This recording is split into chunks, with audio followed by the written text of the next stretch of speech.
to you all. We are excited to have you all here today. It's an exciting day for us. We are, as we speak, installing these rather large Franz-West sculptures up on the roof, and we have a fantastic opening ahead with Josephine Meckseper opening this Tuesday evening. And I'm particularly delighted today to welcome Josephine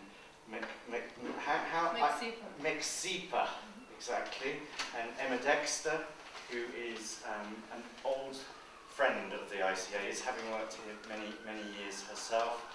And I think probably for those of us who still remember shows like Belladonna, I'm trying to think of all the exhibitions that you worked on now.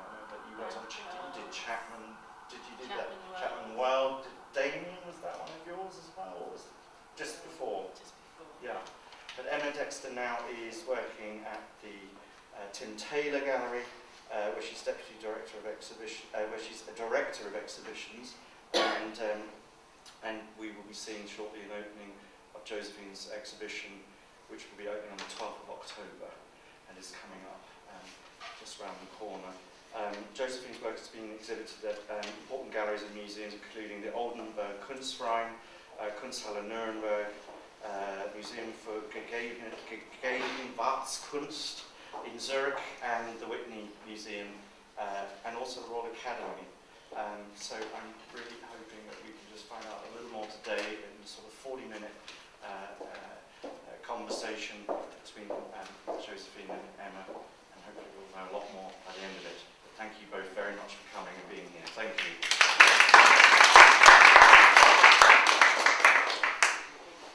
Thanks for having me. And so yeah, I basically, having grown up in Germany, I pretty much, like as a student in high school, started going to a lot of protests, and kind of got very interested in how sort of German history played out into kind of like the 70s and 80s. And my aunt was actually part of the Bader-Meinhof group. She was a more kind of obscure member of the group, but I kind of had that kind of relationship to German politics through my family, and so that definitely influenced the way I was thinking at the time. I'm showing a little clip that kind of references the Bader-Meinhof group and sort of how it also interacts with consumerism and sort of the core of what they were addressing, not just sort of the Nazi past, but also kind of the manipulative forces of consumerism. How can we allow them to murder in our name? Americans out of Vietnam. We have demonstrated once too often in an orderly, appropriate, and unsuccessful fashion. We have had enough of providing the veneer of democracy. Die Straße spült auch in die Wohnung hinein, also es war quasi so eine Auflösung von. I think we wanted to be part of a more international youth movement, which was, I think, then happening. You know, with music, demonstrations, you know, new ideas, you know, anti-war, you know, we tried to join up with other people, and I think we despised what our parents had created. We were angry that we had to live with the past like that. Our generation was living with the revolution. Und dass man versucht, das mit sich fertig zu bringen. Man ist ja von sich überzeugt, alles immer auf die Spitze zu treiben und dann In Western society, the system has managed to drag the masses so deeply into their own crap that they seem to have lost any feeling for their position as exploited and oppressed, so that they dream of nothing more than a car, a holiday, and a tiled bathroom. And so after I actually started studying art in Berlin for a few years, but then transferred to Los Angeles to CalArts, and it just happened that when I was there, that the Rodney King riots started, and we were doing a performance just the very day of the riots that was supposed to be more sort of situations happening where we were recording ourselves basically doing nothing and kind of being very much sort of anti-everything. And then as we were doing this, there were all these fires starting around us, so part of this whole performance became recording, you know, things that were happening right in front of our building. And so that was the first time that I actually actively filmed and incorporated these types of riots and protests in my work. And it's been sort of like the cornerstone of like what I've been doing after that. And at the time when I was at CalArts, I also made these first installations that incorporated different objects that at the time were more like pieces of evidence, sort of like the headquarters of some kind of activist group. But sort of the way I worked then also really influenced everything that I've been doing ever since. And after finishing school, I moved to New York, and instead of showing work in galleries, I decided to publish a conceptual magazine called Fab. And the idea was really kind of coming from like an avant-gardist idea of incorporating everyday aspects into the production of art, and also kind of to undermine sort of like a highbrow concept of art. So I really, for pretty much the whole 90s, was really working on this kind of conceptual project, and we did sort of wallpaper installations of the pages, and Sylvain Lochinger was contributing to this issue. And so did this sort of rather anti-object, where did this sort of reluctance to sort of make art in a traditional sense come from? Yeah, I mean, it had a lot to do with going to CalArts, which was at the time a very sort of, you know, very politically oriented school, and had a very Marxist background, obviously, and having studied with Michael Asher and getting to know artists like Dan Graham and also Sylvain Lochinger, the publisher of Semiotics, I decided that I really didn't want to produce art books, but to do something that was a lot more conceptual. And I was telling that Emma too, ironically actually, I think I came to the RCA in like the 90s and asked them if they wanted to sell their magazine in their bookshop, and they said, oh, let us check with Emma and see if she let you have the magazine. And I said, oh, I hope Emma allows me to have the magazine. And apparently she said yes, so they did sell the magazine. But it was lucky. It wasn't a very profitable enterprise. It was more like a money-losing thing, the magazine. But it was really about the collaboration with other artists and making something that was outside the market system, but still had like a link to what people were thinking at the time. Because the 90s were very different than, you know, what happened like 10 years later, where the market became so dominant in the art world. In the 90s, there was a lot more kind of space to actually work with ideas and collaborate on things. And then there was a moment where I used the films and photographs that I took at demonstrations to balance with these kind of consumer display forms that to me really represent kind of everything that's wrong with capitalism, and they are supposed to really signify these kind of consumer products that people, you know, like at demonstrations would smash in sort of the most luxurious looking shop windows. So they really mimic that kind of idea of consumerism. And they were usually shown or included these images that I've been taking all along of different riots and protests. And then this museum exhibition in Stuttgart, I also incorporated ideas of kind of shop window display that happened nearby in these department stores, where I literally saw like a window that had these kind of mannequins with their pants down, and at the same time the square in front of the museum was like a meeting point for protests, and they had like a different occasion to protest almost every day. So the museum kind of was this kind of focus point of all these different activities, both kind of in a consumerist way and protest way.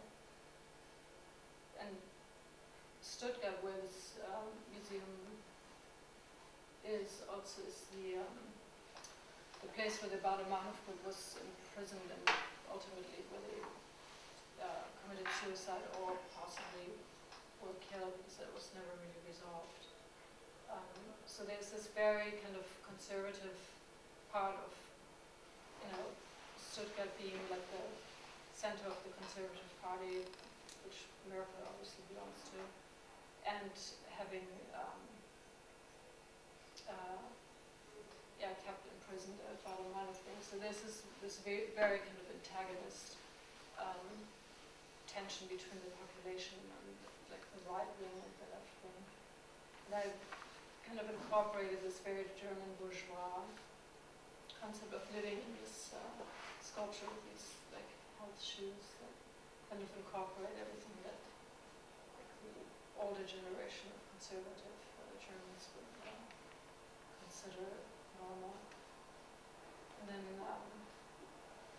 this particular piece includes this, the book about the Angry Brigade, which in a weird sense also connects what happens now, what happened this summer here, where people attacked shops, which the Angry Brigade didn't, I think, particularly attack shops that the Baader-Meinhof thing did, but they targeted mainly the homes of the Tory politicians and some banks, I believe.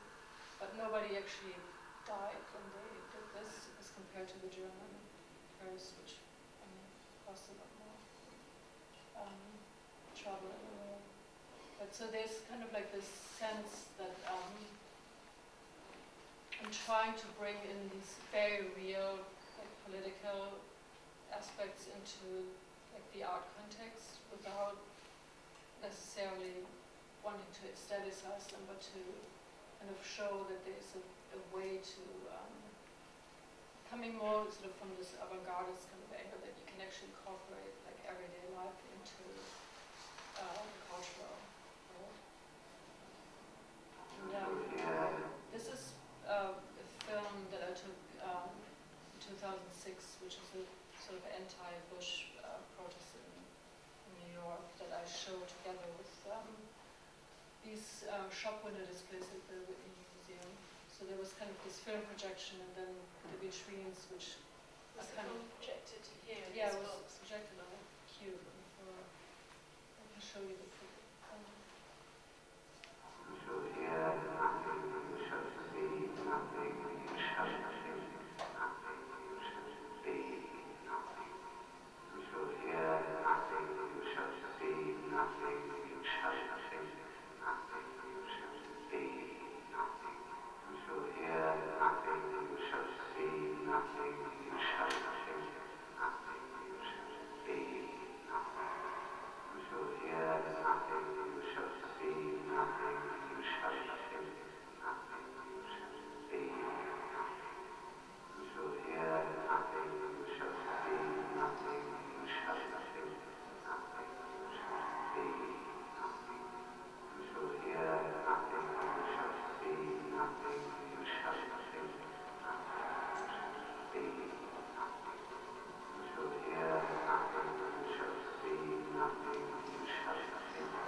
So, I mean, it obviously has a very brainwashing and repetitive soundtrack that is from a Swedish group called Deutsch Nepal. And the idea was really to show that under Bush there was very little freedom of the press. There was a lot of censorship going on actually. even like the liberal press, like the New York Times, censored a lot of media reporting on the war, especially in Afghanistan and Iraq.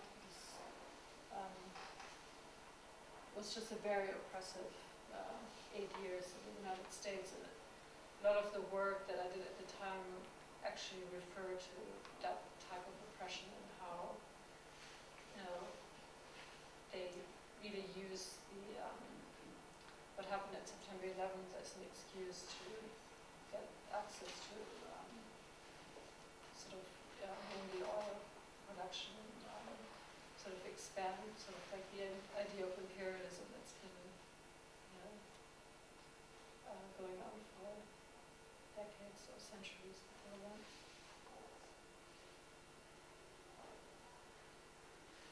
I mean, so there's definitely, you know, sort of like a sense of absurdity and sort of subtlety in terms of how I use these objects to really undermine the idea of like consumerism, and kind of at first glance think that it looks like any shop window, but when we look close, like the toilet brush and other things kind of give away that it's not just meant as an affirmation, but it's actually trying to undermine, you know, the idea of capitalism.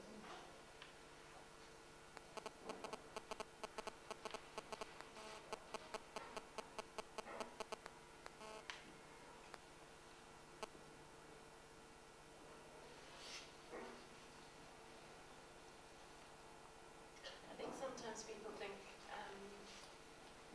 would be interesting just to talk to you a tiny bit about nostalgia as well, because I think sometimes people read some of the work or photographs that you've done, or some of the vitrines that have sort of old style lingerie, or I mean even these legs in stockings. So it's a very old fashioned way of dressing a window, and just the way that you use quite an outdated, well perhaps you're actually I don't know, perhaps you're actually clashing sort of window display styles in a way in one vitrine, but I don't know, Yeah, does I mean, that complicate people's readings? Is that something you're conscious of or happy with? Yeah, I mean, there is some, you know, reframing of sort of like the visuals of the 60s and the 70s, because I wanted to make a connection to make clear what the roots of like the imagery of protest is. Because like when we think about protest, we really always have in mind, or at least in my generation, sort of the imagery of the 60s and how it kind of influenced our thinking, and how, you know, people organize themselves in these situations. That, you know, hasn't really changed that much. You know, it's you know, even now when you look at the news, what happens in the States, where people, you know, not just in New York on Wall Street, but in Washington, in LA, are taking to the streets to protest the bank bailouts and sort of the injustice that, you know, nobody really gets help with their unemployment, but the banks just keep getting more and more loans or bailouts. It has, you know, definitely its roots in, you know, how people organized themselves in the 60s, because the unions, especially in the States, have been really dismantled, and it's not really like here or in Germany or in France where you have this kind of strong, like organized, like oppositional force. It's like people do it very differently in the States. But the thing with these shop windows is also that they do, by nature, reference sort of an era gone by, because I mean the new face of like advertising or commercialism is obviously on the internet or on TV. It's not like the shop window is already in itself kind of an outmoded concept, and you know, it goes back to like Benjamin and like the flaneur in the streets, but it's, you know, it's something that coming into the 21st century is not necessarily the face of capitalism anymore. So I think it's important that, you know, I kind of frame it in that way, that it's in a way already representing sort of a sense of the 20th century and sort of how I grew up in the 70s and 80s. And how does that correspond to your then to your use of the term archaeology in a way? Because you've talked about again these latrines, and this is one of the ones that Josephine showed at an exhibition at Tate Modern called Media Burn that took place in 2006, I think. Yeah, I mean, aside from like being this rather obvious kind of critique of capitalism, it's also important. Like I find it really interesting to, when you look back, like at old pictures, and you see how people lived or like how they kind of reacted and interacted with objects. I think for me it's really interesting to frame like the present into something that is almost like a time capsule for the future. So like all these objects at some later point will reference kind of our time and like the state that we were in. So I see them less as kind of I mean they're in a sense exchangeable, but they also kind of capture like a fragment of our time. And I mean, the whole idea of kind of like the display case and the shelf in the museum sort of have this kind of art historical and institutional critique built into them that kind of you can expand a lot more than, let's say, the painting, where you always end up referencing painting. But with these vitrines you can sort of touch upon like consumerism, but also kind of like the institutional problems with the museum itself, where, you know, like institutional critique, meaning that you don't necessarily take for granted, or you don't really think of the museum as a necessarily neutral space, but that it implicitly also has issues about like power structures, and so that you can't just sort of expect it to be like the neutral like space for the artist to be working in freely, but it already sort of has these implications in terms of like gender politics or other issues that we are aware of. This was a window project I did at the Nottingham Contemporary when it first opened. It was actually right before the opening. They gave me this window to work with. And it was a very kind of obscure sculpture that involved like car wheels and a lot of shattered glass. And you know, it references these like real life occurrences, like the riots that happened in London recently.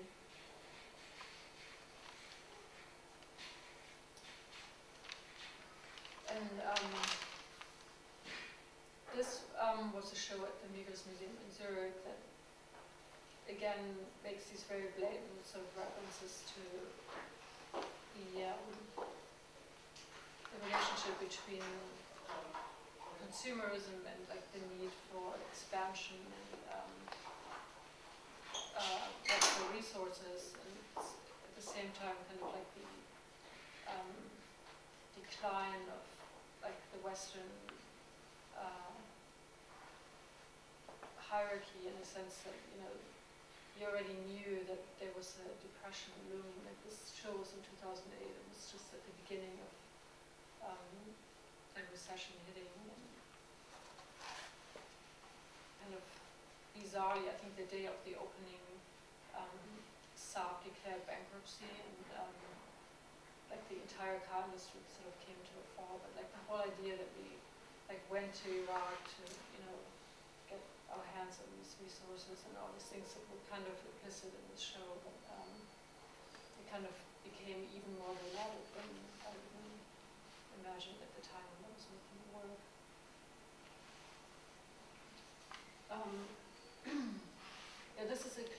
film that I made for the show that really shows or kind of makes a connection between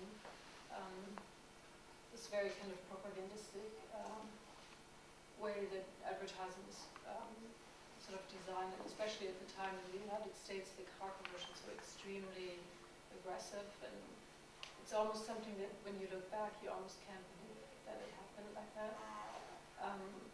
But the soundtrack that I used over the commercials is obviously, also very pointed, and it's literally a quote from the Goebbels speech in 1942, "Do you want total war?"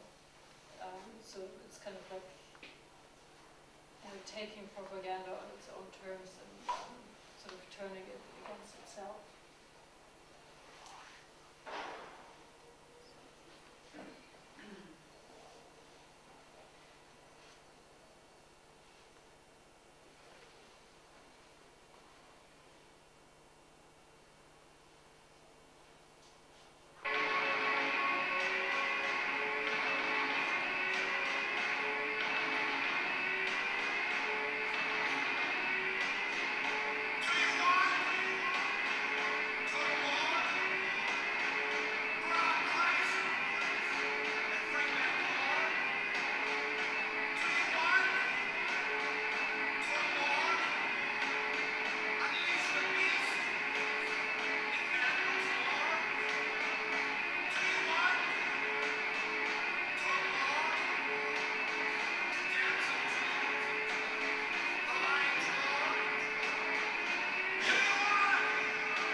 I basically made the film because I sometimes late at night I would switch through the television channels and I would see these like insane car commercials that seemed so overly militaristic that I thought, like I've got to sort of capture what is happening.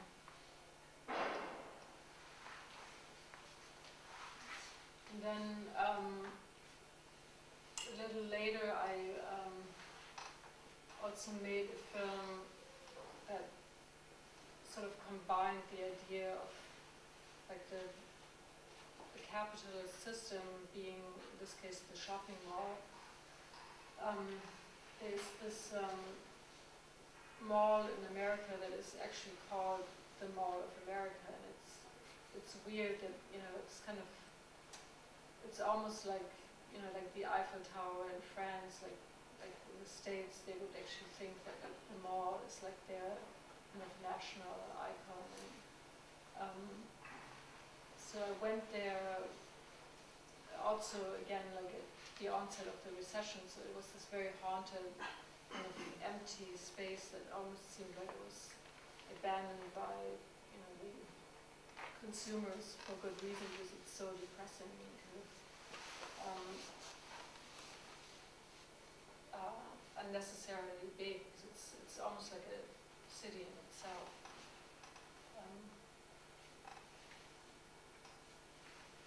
And then within the mall, they had this recruiting station for like young guys to be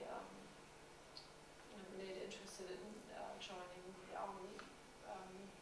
It was this really insane, like surrealist kind of thing where you walk through this empty mall, and then the only place where you actually did see people was at this recruiting station, and they were watching these videos and these war games that you could play in that room. And it really showed how deep, like the manipulative force of that government reached into like every aspect of people's lives, because there were no jobs, of course, for these kids, but you know, the only place they began to go, left to go, was joining the army. And, this is a clip from the film.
I'm just sort of zooming into these monitors. It's not, you know, a collage of things, but it's literally happening in the mall. And then, like, after this, you would see, like, the camera moving back into the mall. It's, I think this clip just doesn't show that. It's a very strange and haunting and yeah, it's very sad and disturbing video. And yet, it's just you allow what you see to be the narrative, and it's just it's sort of amazingly shocking. And yeah, I mean, like it really seems kind of like it captures kind of the end point of capitalism, or sort of like the worst manifestation of what it actually had come to, like being like in the Midwest, in the States, where people have no money, but yet they have this huge mall. And it was meant to attract tourists, but they stopped coming like a long time ago. And so literally the last thing left is kind of like trying to get people to watch these recording films.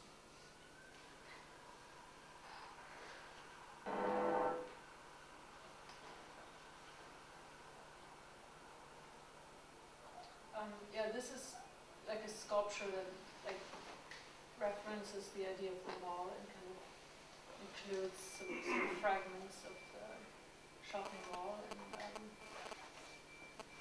was shown at an art fair, and like very much kind of seemed different than everything else that was at the fair, because it kind of really obviously made fun of being at an art fair, and was very sort of self-conscious about like the idea of like, you know, the art fair purely being about money, and so it had this very kind of cheap, you know, like throwaway like department store feeling to it. And sure enough, I mean, it didn't sell, but like the people, the union workers who were at the art fair all really liked the piece, and sort of saw things in it that they didn't see in other artworks that they could relate to.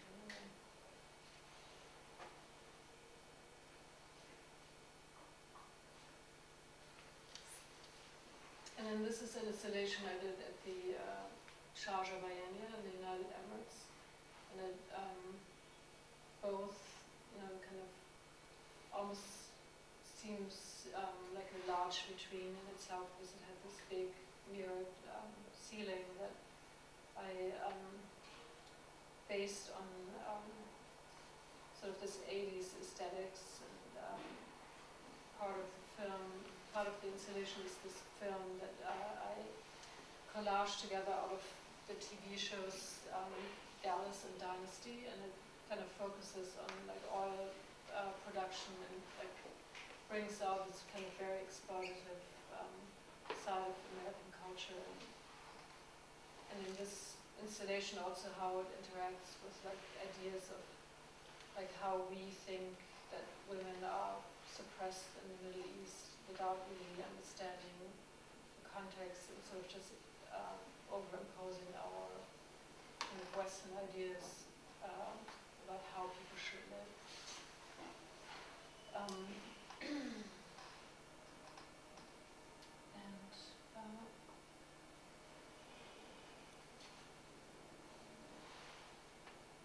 Yeah, I mean it's funny, like when you think about that show Dallas, like you don't really remember these scenes, but like in the very first season they had an entire season designated to like the family owned some kind of oil business in the Middle East, and then I think were kicked out of the country because of political uproars in the Middle East. So they staged these fake like demonstrations in the Middle East where the Americans were told to go home, but it was all fake, you know.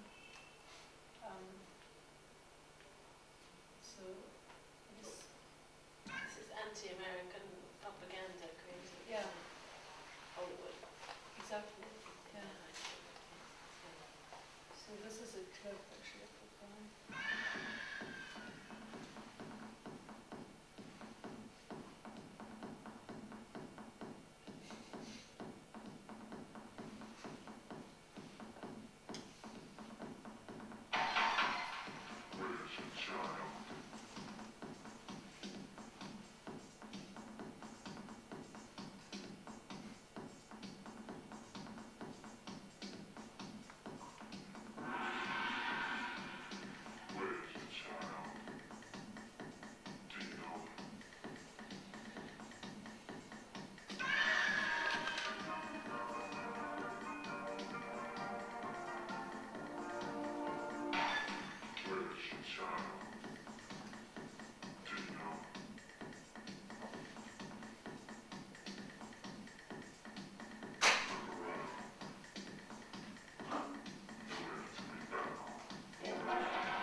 Yeah, and so that brings us to like the work that I'm showing now, Timothy Taylor, which are new versions of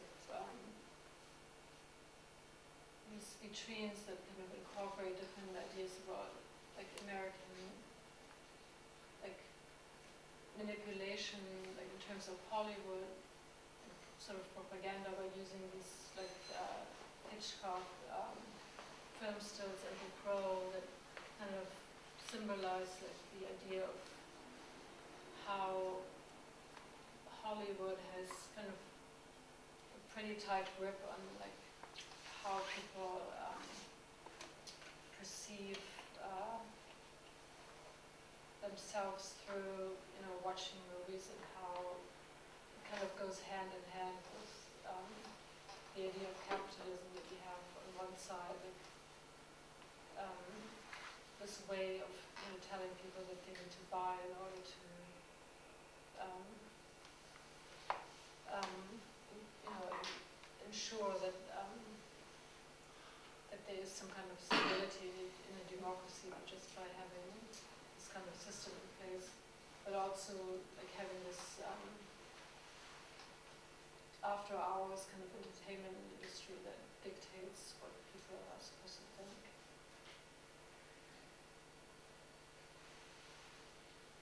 What's the form on the right-hand side? Yeah. Well, it's kind of like a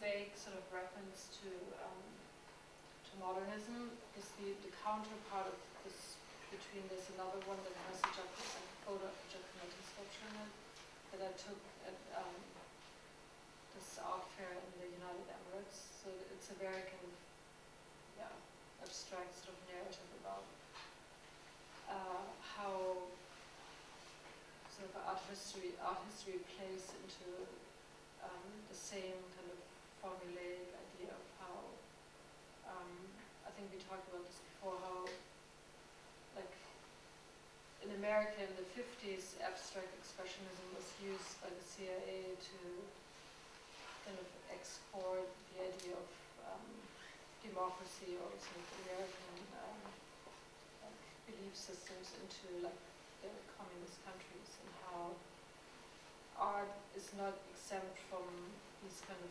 manipulative forces either, and it's not, you know, anything that we can take for granted really.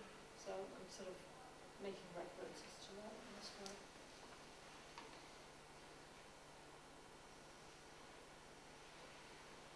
And at the same time, I'm still kind of always finding a connection to things that are happening like in the outside, like in the real world, like this kind of huge protest that took place in Stuttgart or is still going on against this train station and this huge kind of real estate scandal where people ended up building these like shanty towns out of umbrellas to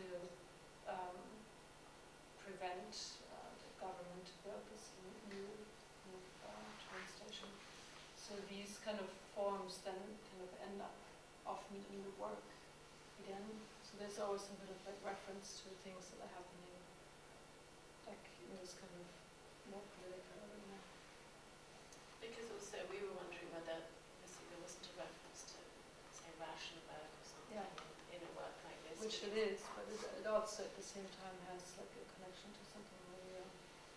Because these slant wall pieces that you started doing recently are, I mean, you've described them, well clearly they are display mechanisms used by retail. They also say like paintings, like sort of early Frank Stella underneath. So. Yeah, I mean in New York, if you walk around, especially in like lower class neighborhoods or like the Lower East Side where my studio is, almost every shop has these like wooden slat walls where they hang these hooks in and they put like a shoe or like a t-shirt or something on it. So it's like it's a very standardized way of selling things in New York. I think they have them here too, but I haven't really seen that many. So you're also going to show a video as well, just on the night of the opening. Is it one that you scripted already? No, it's a newer film that I shot while I was working on setting up this kind of photo shoot, but it ended up really looking more like a mixture of like a horror movie and like a Nirvana concept from like the early 90s. It has a lot of smoke. It seems very kind of unsettling, but it almost seems like a horror movie about like fashion photography or something. I think that we may have sort of run out of time at the moment, just to allow us about 5 minutes for questions, because we've just finished on your most recent work and some of the pieces that you're going to be showing in the exhibition.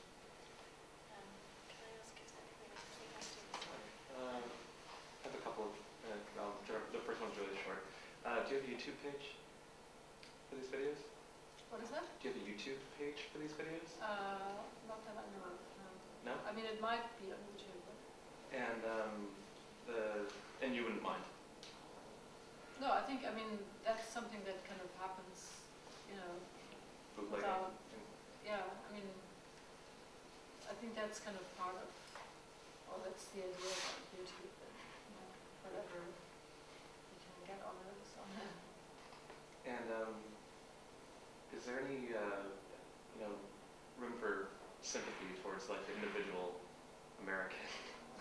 Because you talk about it as like a thing that's subject to its own mechanics, and I just want to know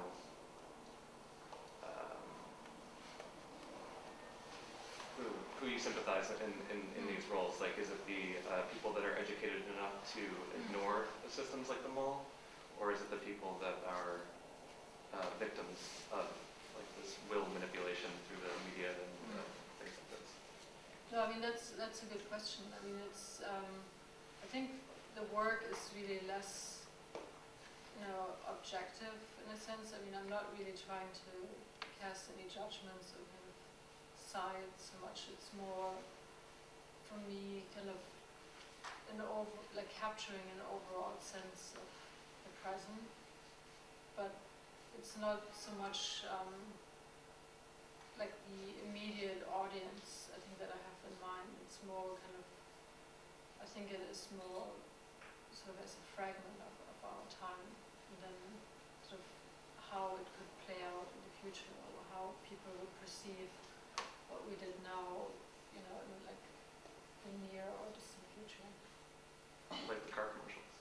Yeah, exactly. That type of dispersion. So, I mean, by creating these very specific situations, you also create a certain distance, and it allows people to look at things slightly differently. It doesn't really matter what degree of criticality or knowledge you bring to it. I think it can be approached, I think, from many different angles. I mean, which I think became clear at this art fair installation, where I could really tell that people got something out of it that had absolutely nothing to do with art critical or historical values. Actually,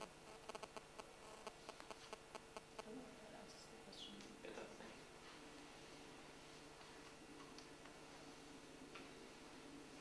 You use the language of protest in your art and just have the visuality of protest culture, but you don't necessarily attach it with a particular struggle at all times. How do you think your work relates to what we are seeing going on at Wall Street at the moment? That is also the protest that is accused of being without nuclear goals or just being against capitalism in general. I thought that's what this entire lecture was about that I just gave. But, yeah, but I'm just trying to see how you what change you're making by bringing it into the gallery, or whether you feel like your works could really exist parallel to these actual struggles. But then, especially this one that is not attached to, that is so multifaceted, there's so much accusing capitalism in general and not just a particular strain of it. yeah, I mean, there's always, the option or the choice to become an activist or to, abandon the production of making art. But it's, it's also an option to kind of criticize things from within, or to point out specific aspects of it by using sort of the preset system that there is. But I mean, there are many different ways to go about this, but I think it's really the process itself and how things develop or unfold. I mean, what happens now in New York or in LA is something that, we don't really know exactly where it's going, but it's definitely a good, starting point, that people are not complacent and just sitting at home watching TV. So all these things kind of factor into how we live and how history changes, because people do actually do things.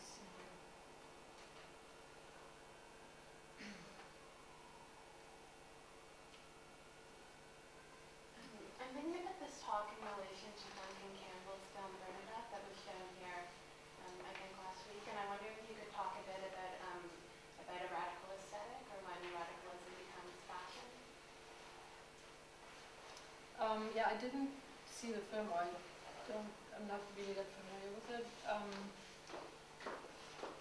I think I touched on that subject a little bit by, how I use sort of the language of the 60s and distinctly work with 16mm and Super 8 instead of the new digital red camera or something. Because I want to create this kind of more timeless language that kind of shows also where I'm coming from, personally, sort of this more kind of politicized kind of era of like the 60s and 70s that was very different than how things are now. So I think it's more being sort of true to one's own sort of origins, the way that I developed this language. But I'm definitely not interested in sort of aestheticizing or making some kind of fashion statement about politics, because I think that's kind of a dead end.